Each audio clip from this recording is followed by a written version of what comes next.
Hello and welcome to another repair video from Ellensburg Amplifier Repair and Service here in Central Washington. I have a DC 5K here in front of you that had a shorted output section and a shorted power supply section. So basically the whole board was shorted out. And I'm just going to go over the process that I use to repair amplifiers. It's pretty much a straightforward process. Let me get rid of some of this stuff that's built up around here. So the very first thing I do is I strip the amplifier of its power supply transistors and the output transistors, only because I showed a short on the output transistors and it was obvious that the power supply transistors failed because they were burnt up and crispy. So in my opinion, the best thing to do is to first get your power supply up and running. So as you can see on the camera here, let me get you in a little closer. So as you can see on the camera, I don't have any drivers. I don't have any output transistors, so it's just basically a bare power supply. No gate resistors. All the gate resistors, they pretty much burn up also. The pull-down resistors are 220 ohm pull-down resistors. And I don't think I have any shorts across the Zehners, but I will double check real quick here.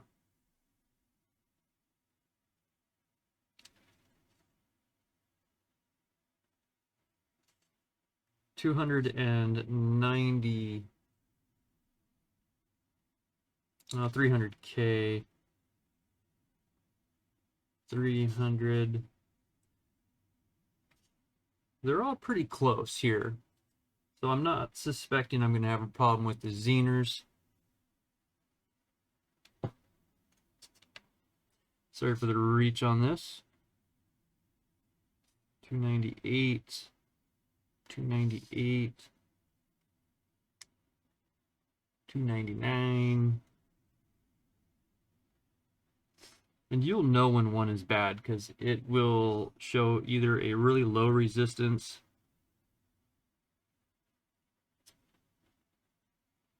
or a open circuit.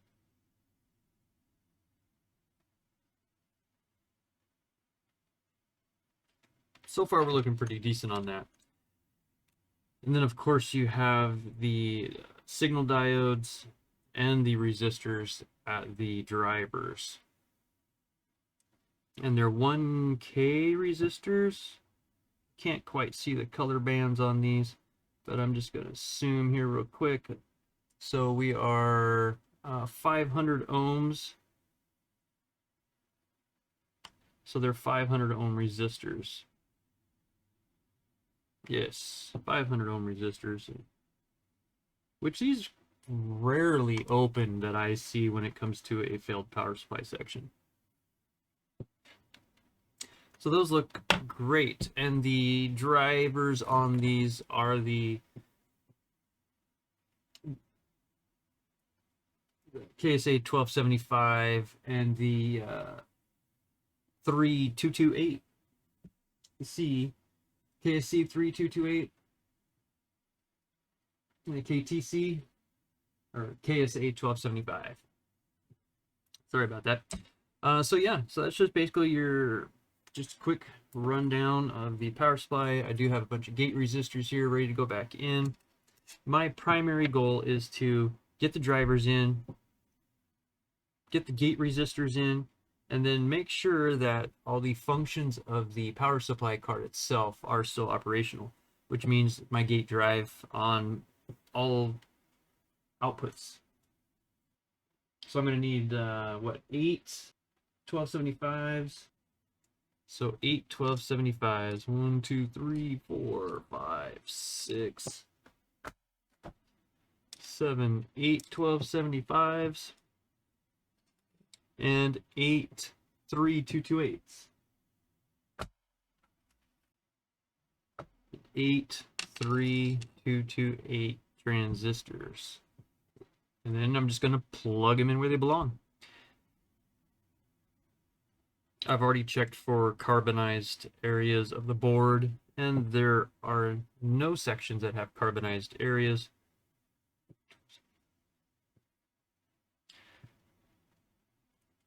So just going to lay these out in the holes here: 1275, 3228, a 3228, and a 1275.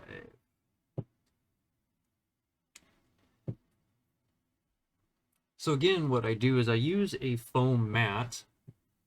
I use a foam mat underneath the board, and when I push the driver transistors in, the legs of that transistor go into the foam mat and holds things in place for me.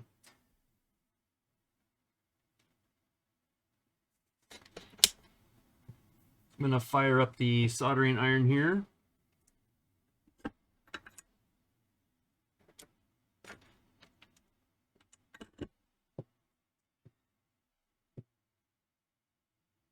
Because what I'm going to do is I'm going to tack one leg of these driver transistors. I've learned the hard way, when I put them all in at one time, I can't get in to the transistors with my soldering iron when they're all in place because it's too crowded. So as you can see, hopefully you can see. Oh, and just let you know, guys, know I am working on a new camera setup. Coming soon, just waiting for the mounts. So right here you can see I've plugged in the transistors into the mat, holding them in place. They are raised up off the board, and I do that to help dissipate the heat and keep the heat away from the vias. Now don't get me wrong, when this thing has a dead short, the via is still going to get hot, but chances are you're not going to burn the board up as much as if the transistor was up against the board. Some of these DCs that I've had in before, the drive section itself is completely burnt out, gone. It's missing all the traces, all the signal diodes, resistors, the capacitors, burn out. So keeping those transistors up off the board really does help save the board for any future failures. So I'm just going to reach right in there, and I'm just going to tack the one leg in place.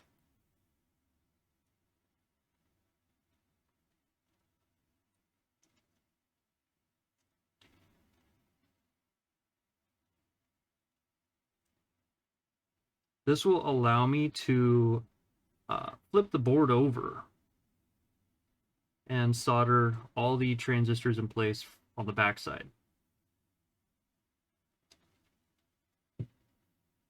I am not a fan of repairs being done solely through the top. I believe in providing the best path for current, so I will solder the bottom side of the board. I'll take this board out of the heatsink long before I decide to try to do repair work just from the top. All right, so we have a 1275.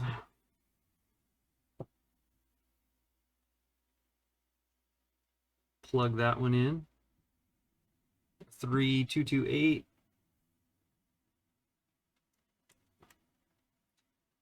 Again, I just push it right into my mat. 3228.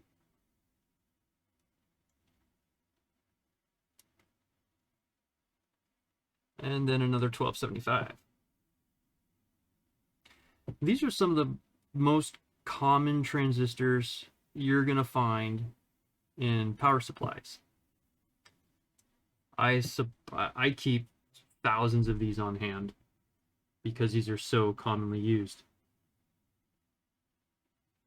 Then I just do the same thing. Grab the soldering iron, and I'm going to tack one leg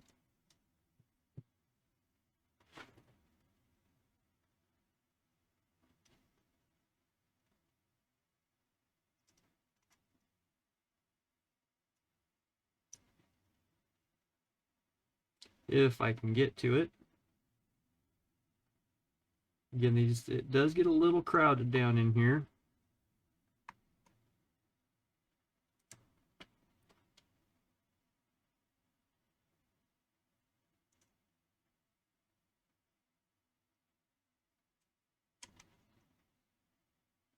That's where these long tips come in really handy.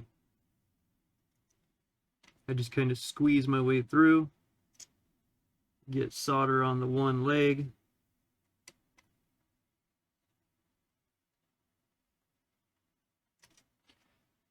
Just like that. Straighten them out. And then move on to the next set. If you guys are wondering, well, how do I know what transistor is going where? It's because I wrote down what goes where before pulling the transistors out. I don't have these memorized. Again, I'm really bad at memorizing things. I don't like to memorize things. I am really bad about taking notes about repairs, but I will always take notes of what comes off a board before I remove things. It's been a few years now, but I have learned my lessons about pulling components before taking any notes on where they go or what they are. So I just make it a habit. I carry post-it notes by the thousands. Make your notes so you know what goes where. Push the legs into the mat, holds them in place. Grab my soldering iron again.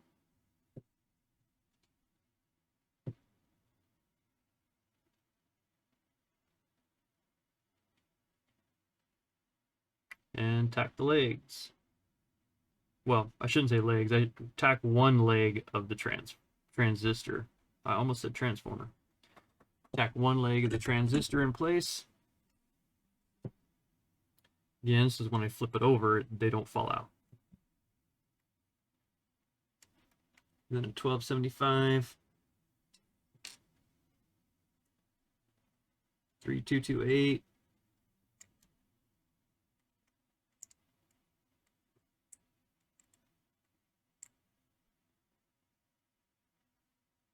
Helps if the transistor legs aren't bent. 3228. So these are going to be NPN and PNP transistors.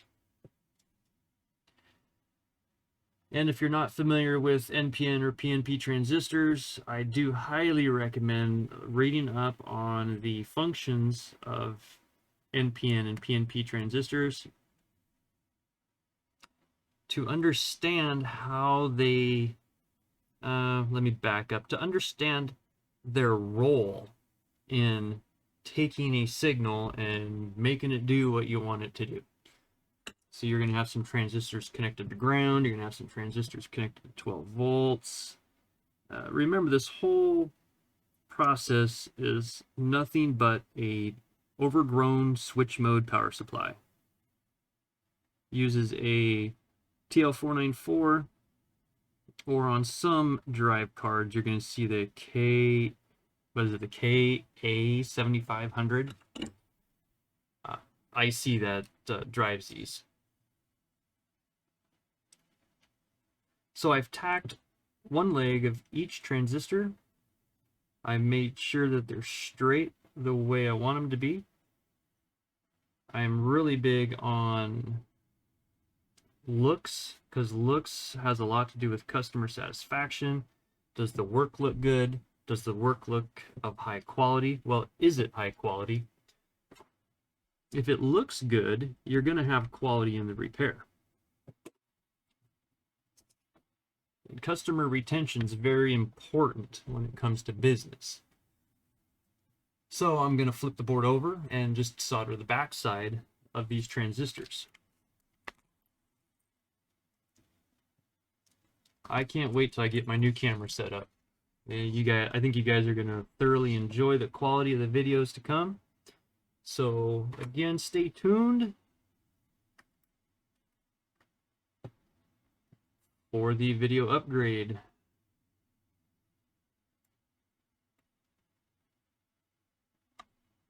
I'm just double checking the traces, making sure there's nothing burnt, nothing toasty on the bottom side. You can see where the board is a little dark, but it's not dark to a point where I feel the board is carbonized. I've already taken my resistance measurements via to via to make sure that I don't have any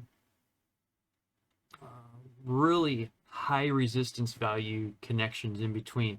As PCB starts to burn, it gets carbonized, and that carbonized board starts to conduct electricity, and that's where you're going to get failures.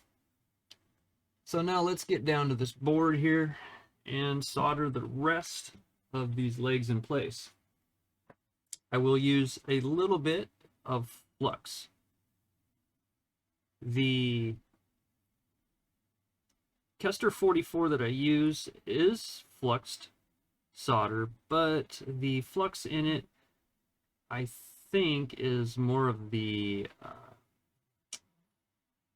what would you call that? The pine-based flux. I'm not sure, but it's a quick flux, and this Amtech is really kind of a slower flux. It allows me to flow things into place a little slower.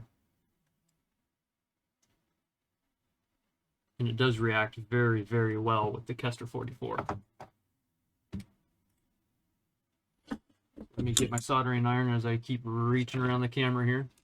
And all the parts that I have from the R-Amps 15K that I'm also working on. And we're just going to go ahead and finish up soldering these legs. Another thing to note is which leg did you solder on the top, and not to solder that leg to start with on the bottom, because then your transistor will fall out. So I'm just going to solder all these legs in place.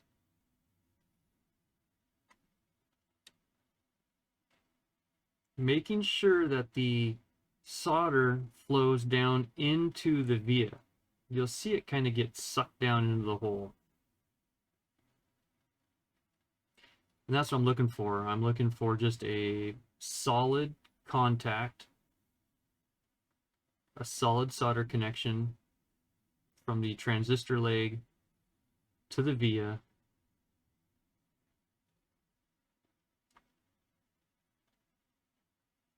Of course, to help prevent future failures. Again, what's the saying that I have? I don't like returns. The higher the quality work that you do, the lower your return rate's going to be.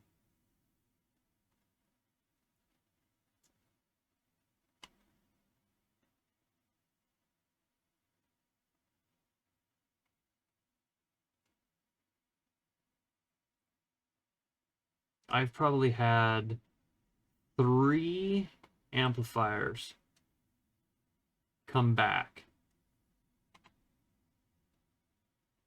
And of those 3, probably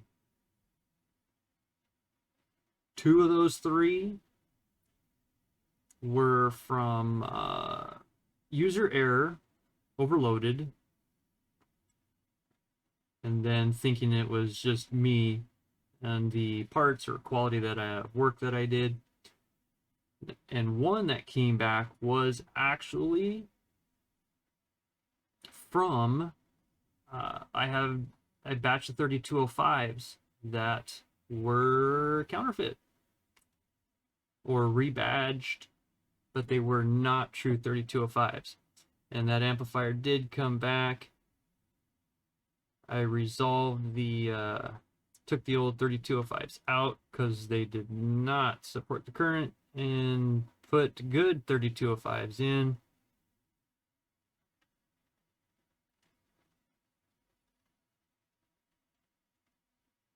Which resolved the problem. So I am not bashful to say if something was my fault, something I missed. We all miss stuff.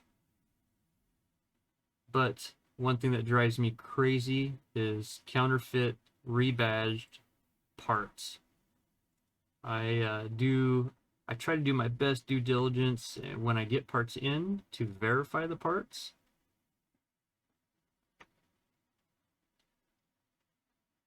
Before ever putting them in a customer's amplifier. Again, going back to, I don't like returns. Sometimes these amps can take quite a bit of time to rebuild.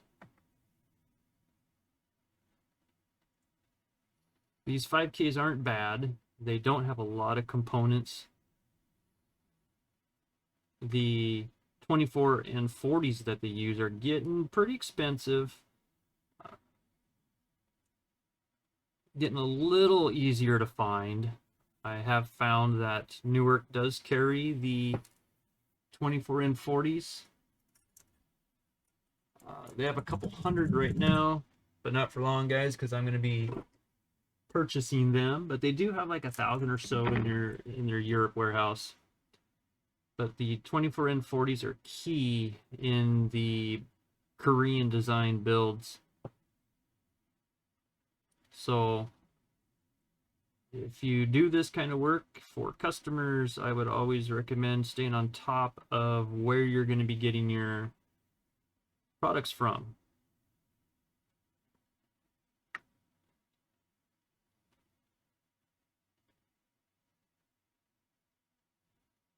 And that's just for the Korean boards. There's a whole nother set of issues for the Brazilian boards, which is driving me crazy trying to find some of the Brazilian parts. But never fear, I usually always find what I'm looking for when it comes to parts. So those are all soldered in place. What I'll do is I'll take my tweezers and I'll go right across the top pins. And you'll know if you missed one because it'll kind of sing. It'll sound like a guitar string if it's not soldered in place. There has been times where I've gone through boards and soldered things down and I forget to solder something and then it shows up during testing.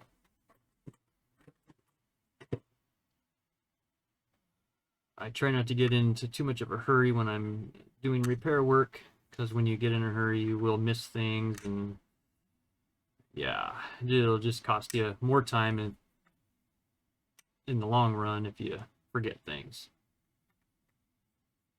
So I'm just cutting off the excess legs of the transistors here.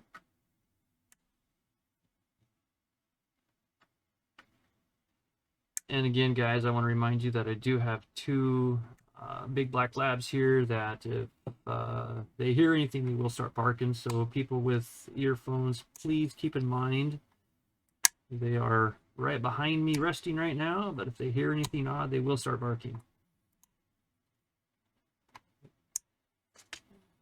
For instance, when the FedEx guy shows up, I've got a bunch of packages coming, so we try to get this done before the FedEx guy shows up.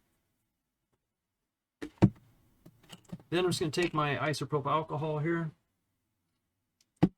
clean up my flux mess. Flux is almost as bad as thermal paste in my opinion. Just flux is a lot stickier than thermal paste. Thermal paste just makes a mess, period. So I'm just going to go around, clean up the flux.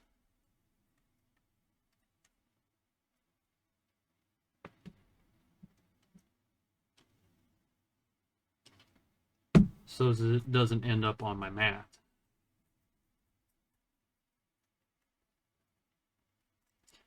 And this will also give me a chance to review the solder connections, make sure it flowed right.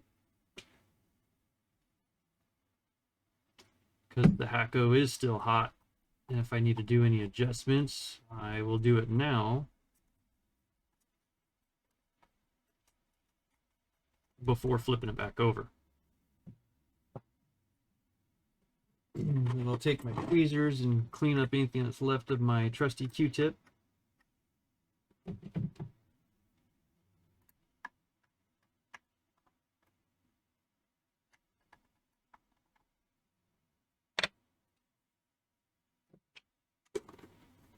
And then one last good clean with the toothbrush.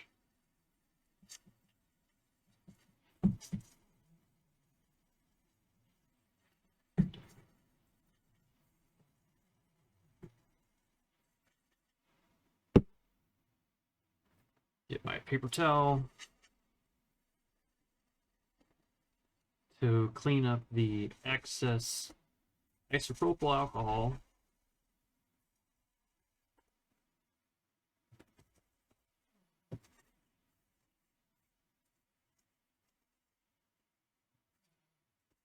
Perfect.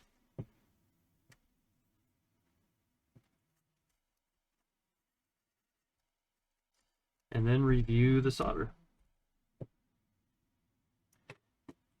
And what I look for is to make sure that that solder went all the way down into the via.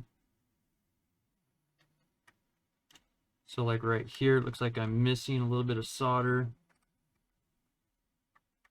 Looks good, looks good. Looks good. Good.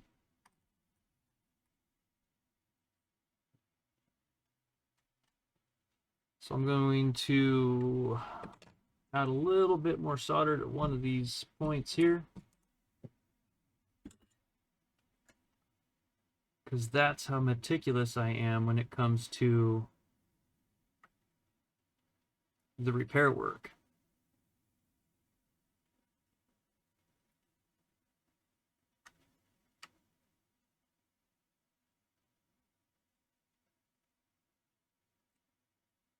Excellent, looks great.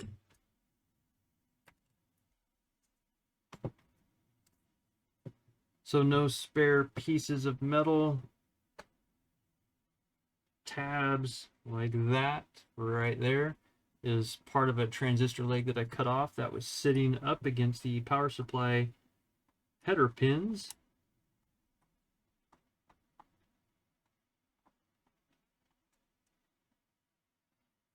Get rid of anything that's conductive. Because what we're going to do is we're going to flip this over and power up the drive card. It is completely okay to fire up the board.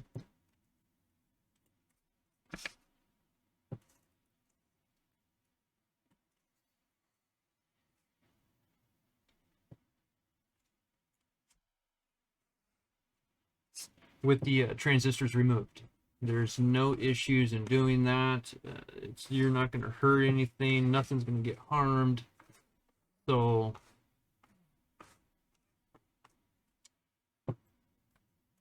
there's the power supply section right there. I have marked the power supply terminals, positive and negative, before I took the end plate off. Another good tip for you. Again, I've gone over some of this in videos prior about how to determine which terminal is your positive and negative just by looking at it. For instance, let me see if I can get this into shot here. Oh yeah. For instance, a quick identifier to know which terminal is negative is if you look at this capacitor right here. This capacitor has a little GND tag on it. It's called ground. That ground tells you that that terminal is your negative terminal. I'm trying to get this all on screen for you guys. Let me raise this up. Actually, I could probably get this a little better here for you guys. Ah, there we go. So you can see where I marked it negative and I marked it positive here. So this negative terminal goes to this capacitor. Capacitors do what now again in a circuit? They block DC and only pass AC.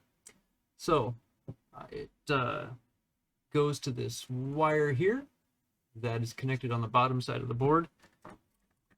And of course, before you fire boards up, make sure your ground wires are not underneath the board, touching any traces.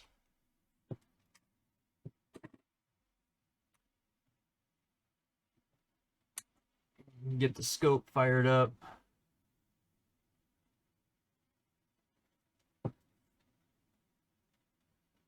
And of course, get the scope on screen for you guys so we can see together what the power supply drive looks like. We'll place our bets now on if the card survived. I'm going to bet money it did. It's kind of rare for the power supply drive card to fail. It's going to take a pretty catastrophic failure for anything on that board to really fail. You do have a comparator, though, next to the 494 that watches your overcurrent, not your overcurrent, excuse me, your thermal circuit. So that's one item that may or may not get damaged during a failure. It's, again, another one of those rare things, since the thermal circuit has really nothing to do electrically with your power supply or your output section. So it's kind of isolated from the failure points. So the scope is running. Let me get the software going for you guys. The Rigol scope. Shortcut on the screen here. We're going to hit select. We're going to do USB. We're going to search for it, and it's going to come up as the DS1000 series. We're going to select that. And then hit A. And you guys should have a scope. There it is. So on that scope there, you're going to see that we have our frequency, our voltage. And as you can see, you do see that I have both channels 1 and 2 running because I was doing an amplifier that I needed 2 channels, and I just haven't turned channel 2 off yet. But we can use that. So let's go ahead and fire up channel 2. Also, we're going to bring that down to 5 volts. And we're going to bring channel 1 down to 5 volts. And why is that? Because we're looking at a gate signal. And gate signals, amplitude-wise, are not very high. You will see that it's pretty a low voltage. I'm just trying to find somewhere where I can connect.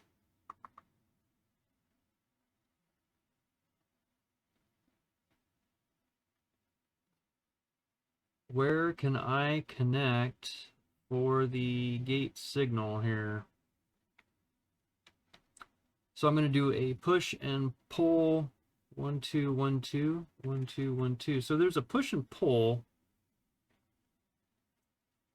Each transformer has 2 3205s on each side.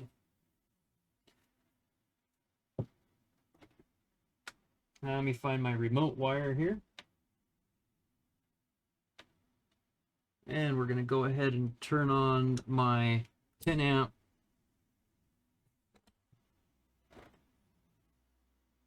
current limited supply, 12 volt supply.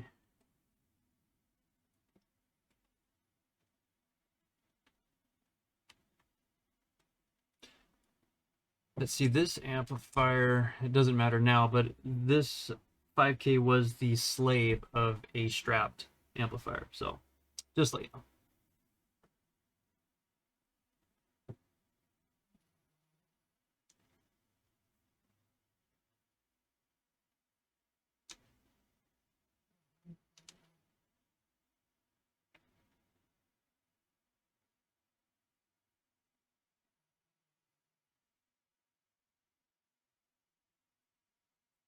And I can't connect my probes there. All right, okay, let me do this. Let me see. How am I going to get this for you guys? because I don't have gate resistors installed. There we go. So we should see a gate signal.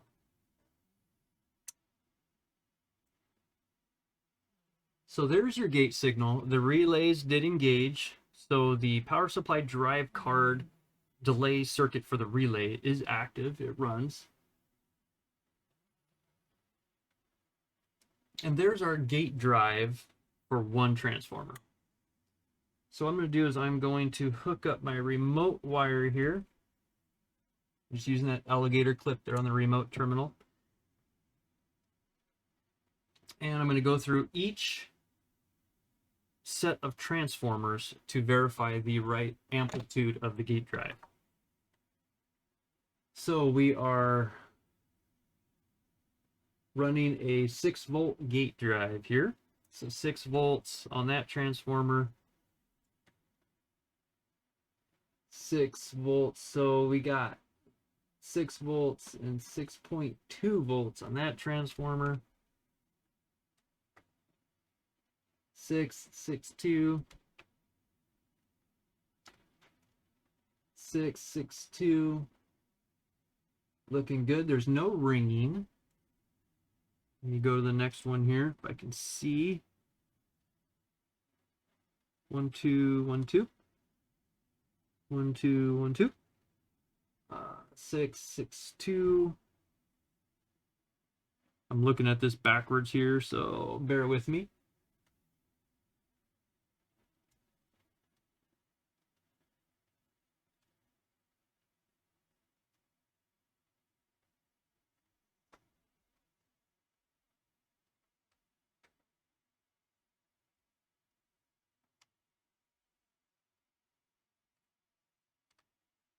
So I have one gate. I have one gate pad here that does not have a signal.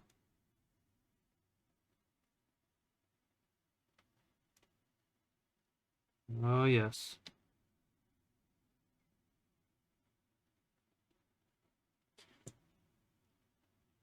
So it looks like this transformer here, I am missing gate drive on one side. Yes, I am. All right, we will figure that out. So the next transformer.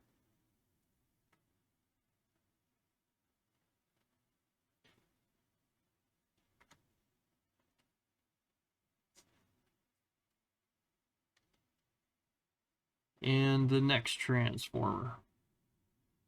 1, 2, 1, 2. 1, 2, 1, 2.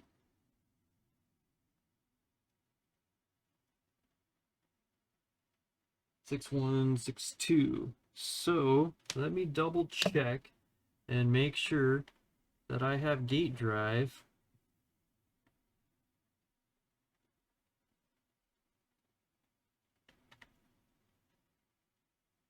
Oh, I do have gate drive. I see what they're doing over here. So this pad here that I'm not showing gate drive is because they have it flipped around. All right. So I do have gate drive there. Sorry, guys. I just I'm looking at things backwards as I am opposite direction of this board here. There it is. All right. So I do have gate drive everywhere that I should have it.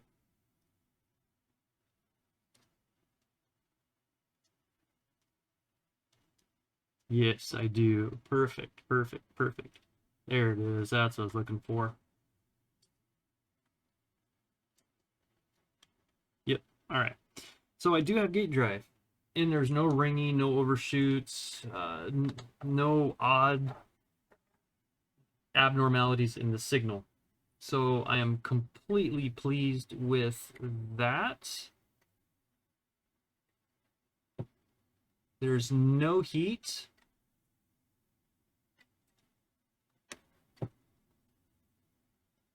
On the transistors themselves. Thermal paste. Ah.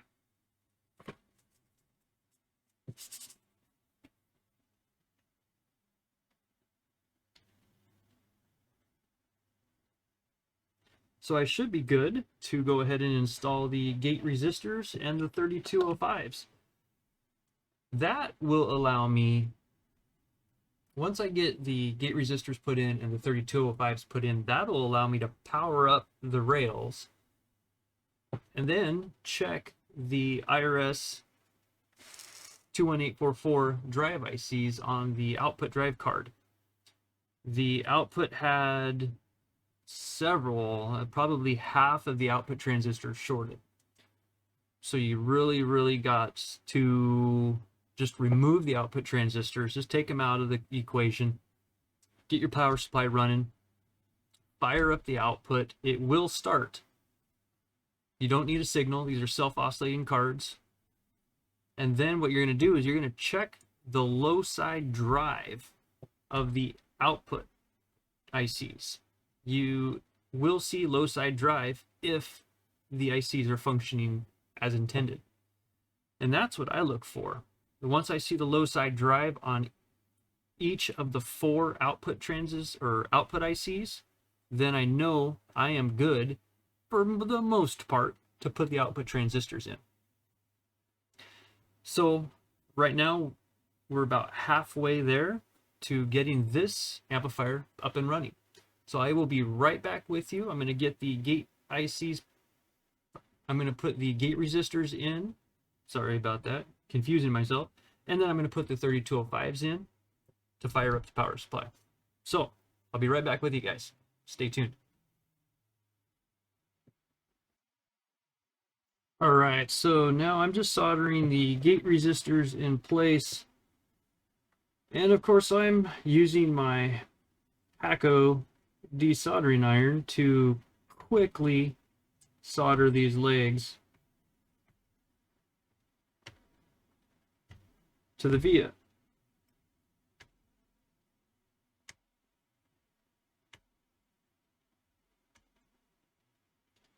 And this kind of gives you an idea of how fast you can accomplish this by using, something like the Haco desoldering iron.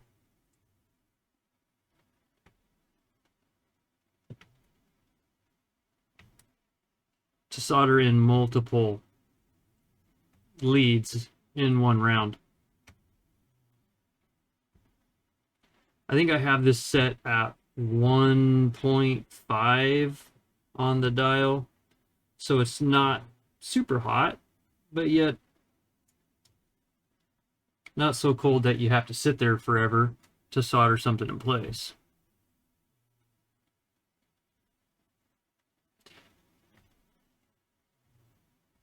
So what I do is I do one side of the resistor first, because you got to kind of hold this at a specific angle to really do this quickly to get a good contact between the via and the transistor or the resistor leg.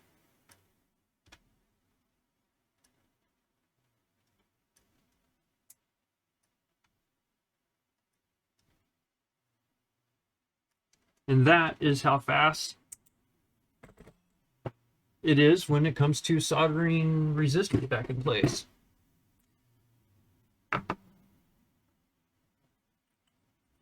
Just a really quick process. And then I take all the legs, bend them back up.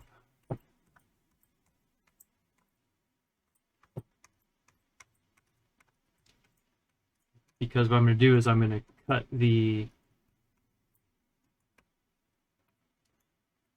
legs off with my flush cutters here.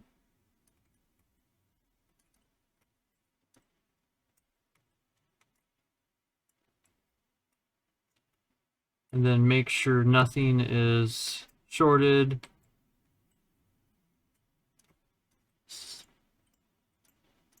No solder bridges.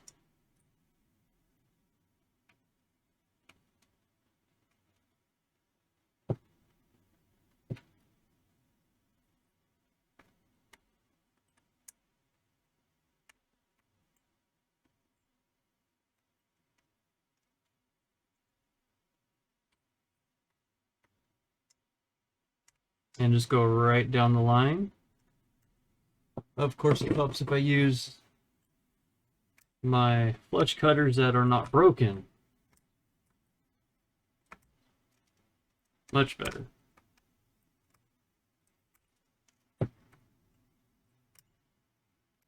These flush cutters are relatively cheap, so I do recommend, you know, keeping a few sets on hand if you can.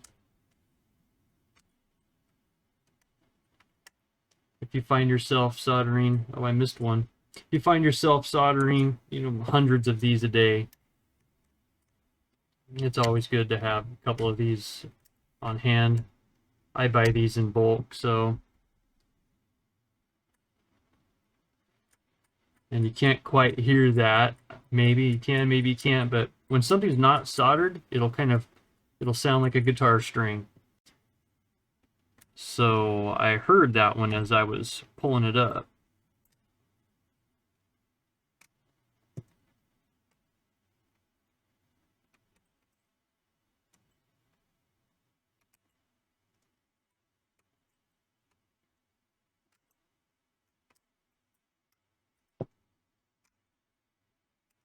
So as I go along snipping these legs off, letting the Hako heat back up, it heats up really quick. So and then I'll go through and I will hit that one solder joint that I missed.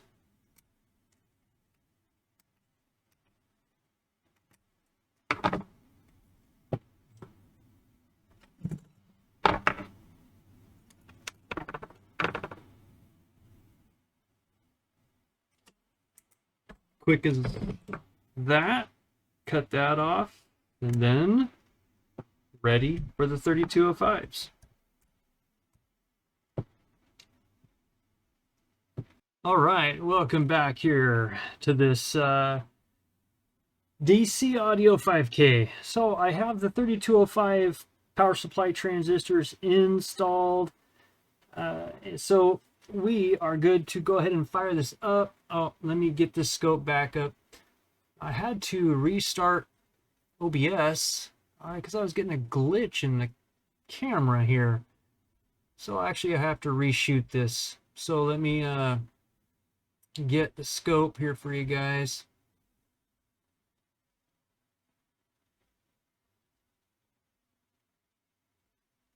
All right, so you should have a scope in the upper left-hand corner of your screen there for you. And what I'm going to do is just fire up this power supply here and make sure we are good to go.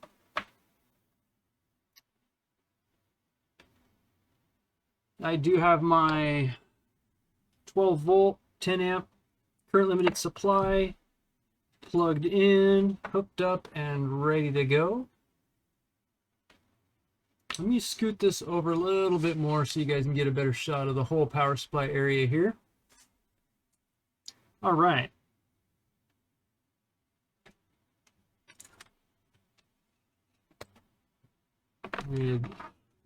Get rid of some cable mess here. All right, there we go. Okay, let's go ahead and power this thing up. Make sure nothing is shorted, and before you power up anything that has to do with charging the rails, make sure your ground lead's underneath the board. This little ground lead right over here, make sure it's not underneath the board. You don't want to short anything out.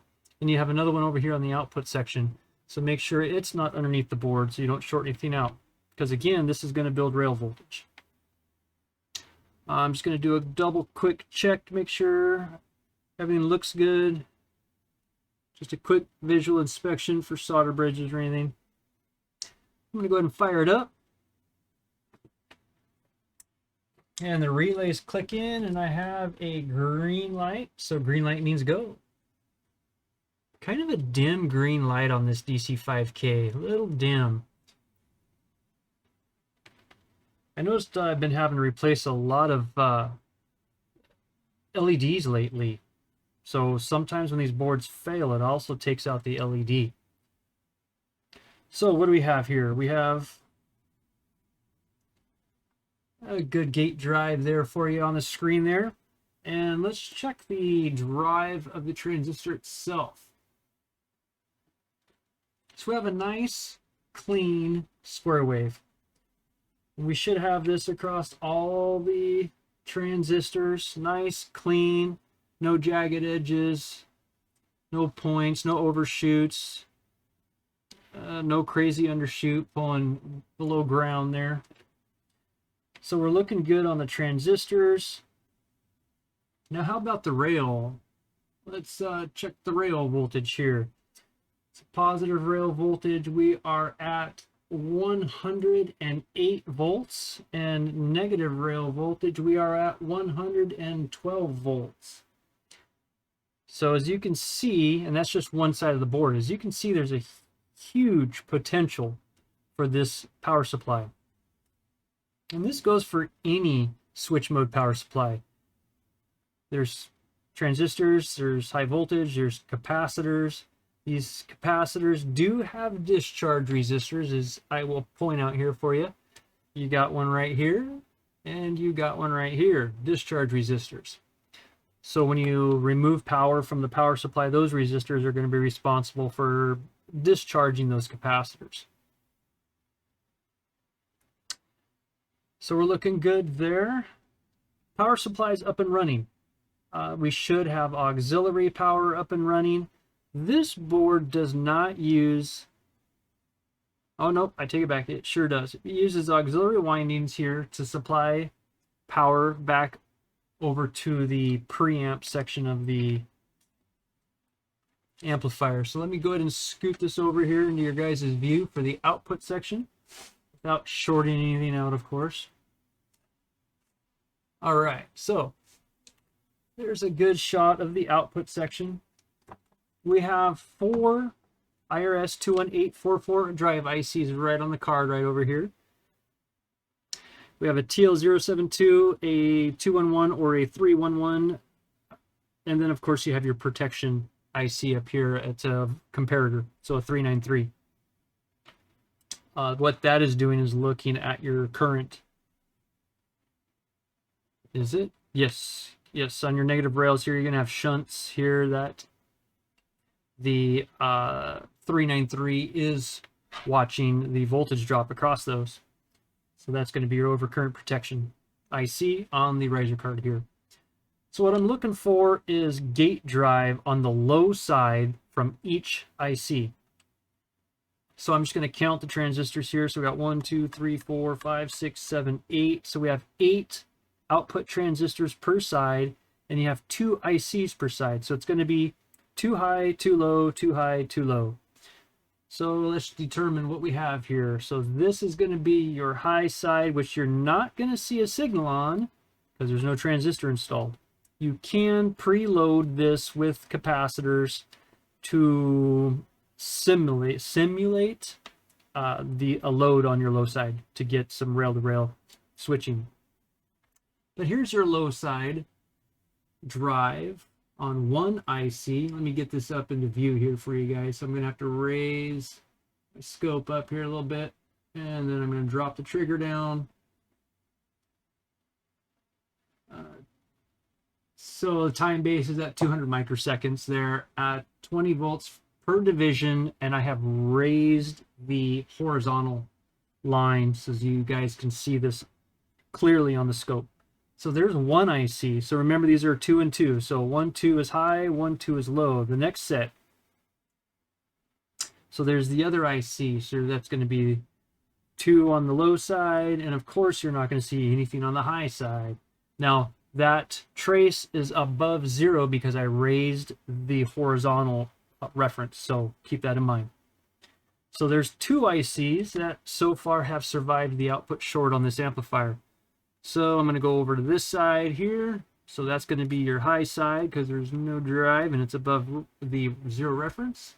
So there's the low side. So we have a third IC that survived the short. Looks good. Looks good. And then the 4th IC. So there's the square wave for the 4th IC, which looks good on both gate resistors there. And then, of course, you're not going to see anything on the other 2 because that's going to be your high side, or what I like to refer to as your rail-to-rail switching.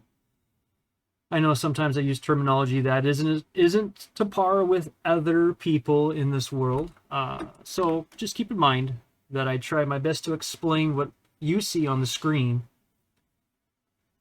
and what I like to refer to it as. So all 4 ICs survived the output short. And 1, 2, 3, 4, 5, 6, 7, 8. 2, 3, 4, 5, 6, 7, 8. So 8 output transistors were shorted.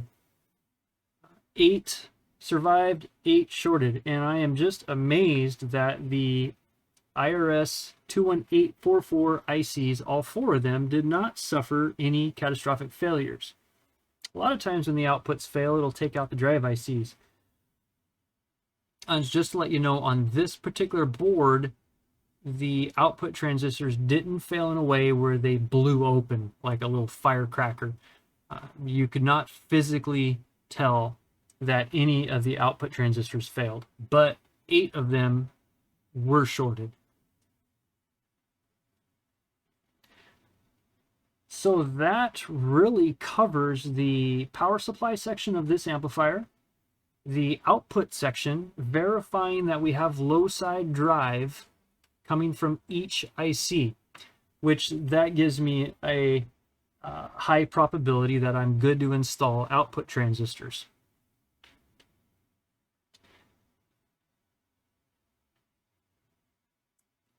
And I like to point out too that all this was done without an input signal. These are self-modulating cards, so you don't need an input signal to test your low side drive. I would like to show though how the low side drive is affected by an input signal. Let's see here. Let's get a low side drive hooked back up. So I have my signal generator. It's set at 50 hertz at, let's give it a 2 volt input. I'm going to turn the remote back off because you don't ever want to put a signal in or anything of the sort, or loads while the amplifier is running. You want to do it while the amplifier is not running. So I'm just going to put a signal into the RCAs here. Fire the amplifier back up. Make sure the gain's all the way down. Perfect, perfect.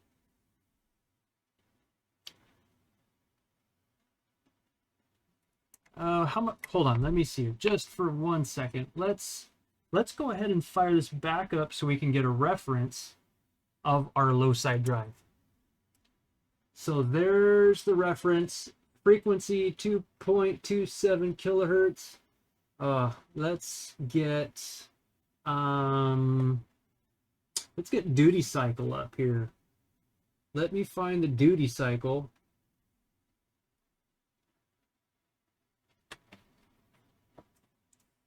On the screen there for you guys. So we have a duty cycle of about anywhere from 47 to 48%. All right, so I'm going to go ahead and turn this off.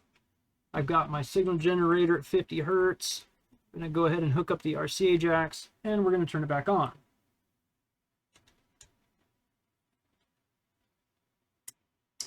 Now, with that 50 hertz signal in, you can see the dead time between the pulses has greatly increased. So I had to go down to 20 milliseconds to be able to show you the difference between the dead time between the pulses and their input frequency. So I guess the duty cycle now is holding pretty steady. That's what I'm looking for, is about that 49.5% duty cycle. So that's looking great. And I can change the frequency. So we're at 50 hertz now. We'll go to 500 hertz, and you can see the pulse width change on that square wave. So at 500 hertz, I had to change the scope to 200 microseconds. So there's 500 hertz, there's 50 hertz, and there's 5 kilohertz. So as music's playing, what you're going to see is what I call modulation. I don't know if other technicians refer to it as modulation, but I do. the signal itself modulates based on the input signal and then the dead time between the pulses. And you'll be able to see that on your scope when you're playing music, and it'll look kind of squiggly. It'll just, the sides of those square waves will start to get squiggly because as the pulse width changes based on the input frequency. So that tells me by switching the input frequency from the signal generator that I can see the change of pulse width on the gate drive based on my input frequency. So that tells me that the preamp of this board is functioning the way it should. So again, I'm good to install output transistors. So that's what I'm going to do on this board here. I'm going to install the output transistors. And as you can see, the rail slowly discharge there. Rail, or that's the gate, the rail. You can see the rail slowly discharge because the discharge resistors are doing their job. So I'll get the output transistors installed, and we will fire this thing back up and call it good to go from there. So just a quick, good rundown of this rebuild of this DC Audio 5K amplifier. And as usual, keep your fingers out of the rails, stay safe. They stay charged sometimes for quite a bit, and some amplifiers don't even have discharge resistors. So keep that in mind, stay safe, and we'll catch you guys on the next video. If you like this kind of content, please like and subscribe. Leave comments down below. Thanks for watching.